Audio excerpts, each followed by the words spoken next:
Most people know Blue Öyster Cult from the big hit Don't Fear the Reaper, but what if I told you they released a series of albums in the late 70s and early 80s that are worth listening?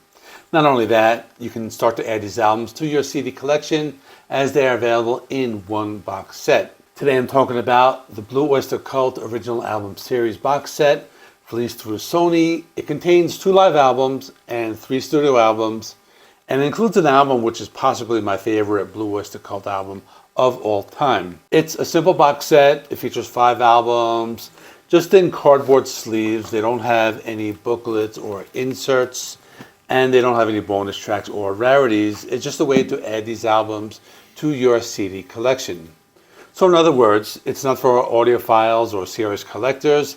It's just for casual music fans who either want to discover these new bands, or maybe older fans. Maybe you had these a long time ago and you had the records or CDs. Maybe they disappeared over the years, which is pretty much the case with me. It's a good starter point. It includes 2 live albums, On Your Feet, On Your Knees from 1975, Some Enchanted Evening from 1978, and 3 studio albums, Cultösaurus Erectus from 1980, Fire of Unknown Origin from 1981, and Revolution by Night from 1983. I like the fact that it has 2 live albums and they offer a snapshot of the music from the late 70s into the early 80s. I will be reviewing all these albums one by one, so I will explain what I mean in a minute. I have some cool trivia with the album cover on one of the live albums. Not only that, I will be ranking the albums from worst to best in my opinion. The first album I want to talk about is On Your Feet or On Your Knees. This is the first live album ever released by the band, originally released on February 27, 1975 through Columbia Records. It became the band's highest charting album in the United States at that time. It reached number 22 on the Billboard 200 and was certified gold in 1977. I thought it was a good album. It lets you hear a selection of songs from their first 3 albums. So in other words, it's that pre-Don't Fear the Reaper era. On the other hand, it's kind of a long album, but that's not a bad thing as you get more for your money. The album has some classics. It has tracks like Subhuman. That's a good example of the early hard rock sound. It has the instrumental Buck's Boogie, which became a live staple. There is Cities on Flame, which is one of my favorites from the early days. The album ends with a cover of Born to be Wild, which is a classic hard rock song. Here's some fun trivia. The album cover has the band's name that was designed by Gerard Huerta, and I will show you it right here. Let me put it up to my camera. Considered to be one of the first heavy metal styled logos, and that was something that was pretty cool. Next album is another live album and includes the big hit that I keep talking about. Next album is Some Enchanted Evening. This is their second live album, released on September 13th, 1978 through Columbia Records. It's the album that captured the live show when they were at their peak. Also recorded at various venues in the US and England. Short album. This version only is 36 minutes long, but there are other versions with longer with bonus tracks, but this set doesn't include those. This might only have 7 songs, but it has some of their biggest hits. The album begins with Are You Ready to Rock? Then it goes into ETI, Extraterrestrial Intelligence, which I've always thought to be one of their better deep cuts. It has Astronomy from the early days, which was later made popular again when it was covered by Metallica. There's a cover of Kick Out the Jams by MC5.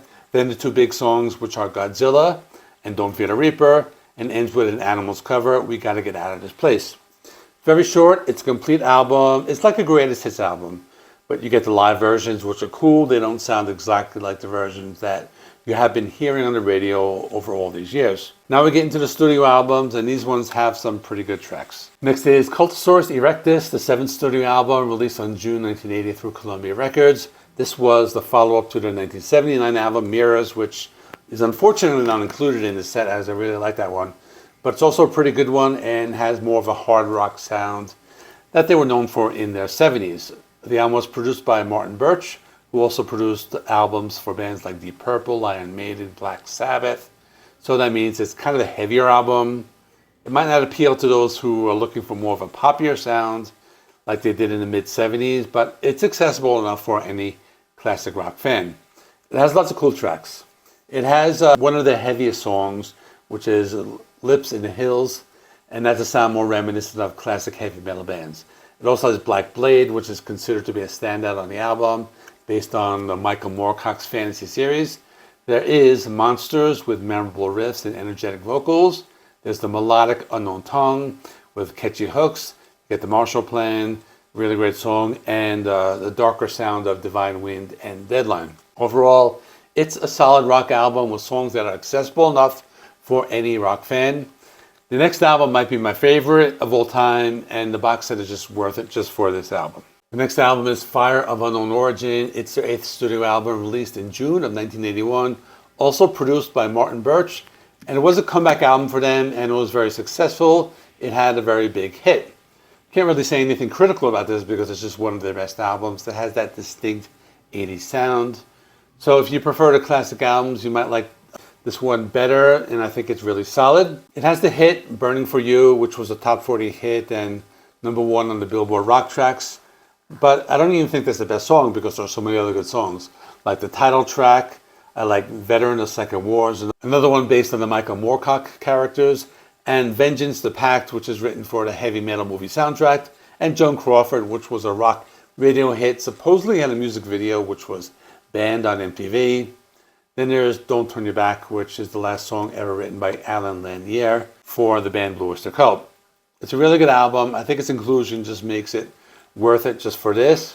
And the next album is one of their lesser known albums, but it has that fun early 80s sound. The last one is The Revolution by Night, their 9th studio album released on November 8th, 1983 through Columbia.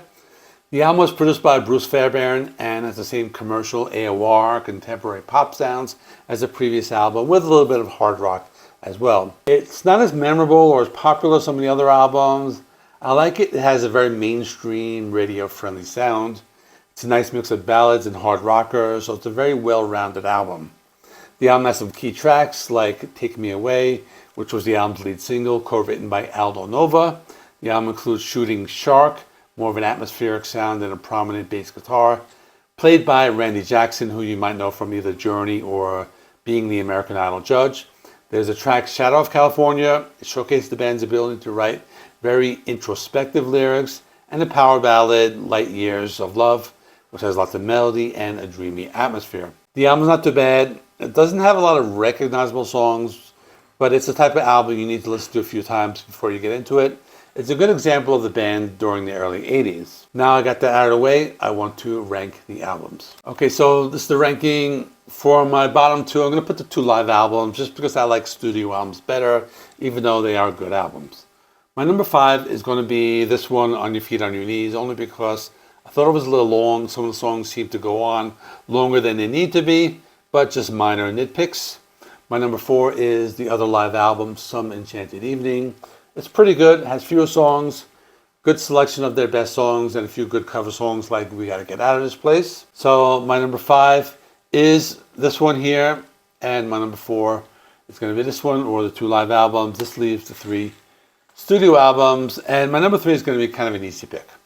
My number 3 is Revolution by the Night. The album has a very good, nice 80s sound. It doesn't have like great songs, but anything or any song in this album is perfect. It just makes you think of those 80s movies and those montages that you used to listen to or watch when you would watch 80s movies.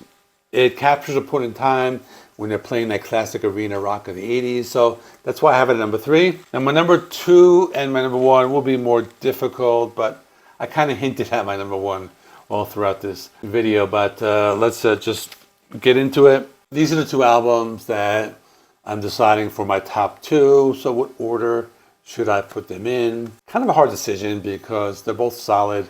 Could be either one of them. But in the end, you know what I'm going to pick.